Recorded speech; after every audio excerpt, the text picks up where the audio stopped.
Hello guys, welcome to my channel. ఈ వీడియోలో మనం టీఎస్ ఈపాస్ అప్లికేషన్ ఐడి ఎలా తెలుసుకోవాలో చూద్దాం. దీనికోసం ముందుగా గూగుల్ క్రోమ్ ఓపెన్ చేసుకొని అందులో టీఎస్ ఈపాస్ అని టైప్ చేయండి.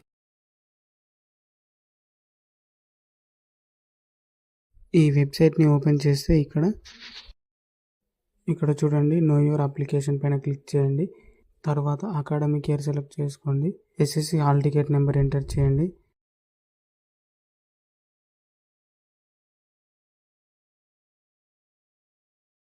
తర్వాత year of pass, next SSC type select చేసుకోండి. తర్వాత డేట్ ఆఫ్ బర్త్ ఎంటర్ చేయండి.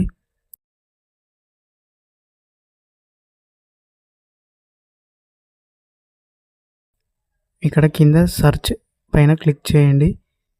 కింద చూడొచ్చు, ఇక్కడ టీఎస్ ఈపాస్ అప్లికేషన్ ఐడి చూపిస్తుంది.